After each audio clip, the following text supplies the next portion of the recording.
সমুদ্রে এত গোসল করলাম যে সন্ধ্যাবেলা বার হওয়ার মতো কোনো এনার্জি নেই, তাও বার হতে হবে যেহেতু আমি তো ফাইনালি রেডি হয়ে গেছে। আর সবার অবস্থা দেখো, আমি সবাইকে জোর করে করে তুলছিলাম যেহেতু সবাইকে নিয়ে একসঙ্গে যাব, সেই জন্য কেউ তো উঠছিল না। আর আমার ভাইকে আর দু একজনকে ডেকে নিয়ে আমি চলে এসেছি সমুদ্রের ধারে।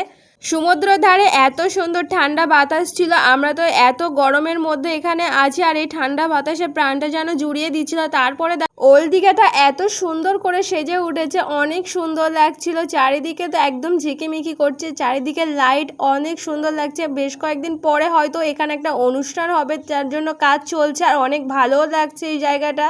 আমার ভাই আর আমি এখানে দাঁড়িয়ে দাঁড়িয়ে কিছুক্ষণ ঘোরাফেরা করছিলাম। এখানেও এত সুন্দর হাওয়া হচ্ছিল আর যে ভালো ভালো জায়গাগুলো ফটো তুলবো সেই জায়গাগুলো সব বুক হয়ে যাচ্ছে। মানে এত পরিমাণ লোক এসেছে দীঘায়, বলার মতো নেই, এত লোক এসেছে এখানে। আর দেখো, আমি এর আগে 2-3 বার দীঘাতে এসেছি, কিন্তু এই ওল্ড দীঘাতে আমি এসেছি কিন্তু এত সুন্দর ছিল না। আর অনেক জায়গা আমি ঘুরিনি। আমি এর আগে যখন এসেছি নিউ দীঘাতে ছিলাম, সেই জন্য ওল্ড দীঘার এই জায়গাগুলো আমি খুব সুন্দর করে ঘুরে ঘুরে দেখছিলাম।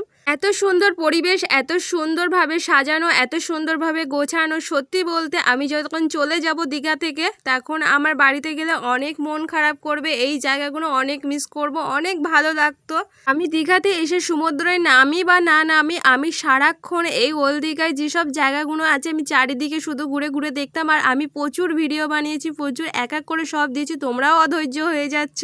তোমরা ছোট বোনের ভিডিওটা একটু কষ্ট করে দেখে নিও। আর অনেক ঘোরার পরে একটু ক্লান্ত হয়ে গেছিলাম, তারপর সমুদ্রের পাশে বসে এক কাপ চা খেয়ে আর ভালোবাসার মানুষের কাঁধে মাথা রেখে এক ঘুম দিয়ে নিয়েছিলাম। তারপরে সমুদ্রের পাশে বসলে আর দু চোখ বন্ধ করে নিয়ে আসে যে ঠান্ডা বাতাস, প্রাণটা যেন জুড়িয়ে দেয়। তারপরে ভাইয়ের সঙ্গে চলে গেছিলাম পাপড়ি চাট খেতে। আর তার আগে আমি একটা কি কিনেছিলাম, এটার নাম জানি না, কিন্তু আমার খেতে খুবই ভালো লাগে আর সেটাই আমি খাচ্ছিলাম। আর এখানে যে পাপড়ি চাটের দোকানগুলো আছে দেখবে, যেখানে বেশি দাম নেয় সেই পাপড়ি চাটগুলো কিন্তু অনেক সুন্দর হয়, অনেক ভালো হয়। আমরা সব সময় এই দোকানের থেকে পাপড়ি চাট খেয়েছি, এই দোকানের পাপড়ি চাট কিন্তু অনেক সুন্দর।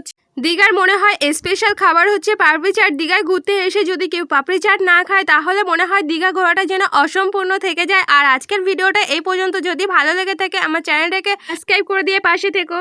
আর অবশ্যই কে কোথা থেকে আমার ভিডিওটা দেখছো অবশ্যই একটু বলে যেও, আর যে লাস্ট পর্যন্ত আমার ভিডিওটা দেখবে।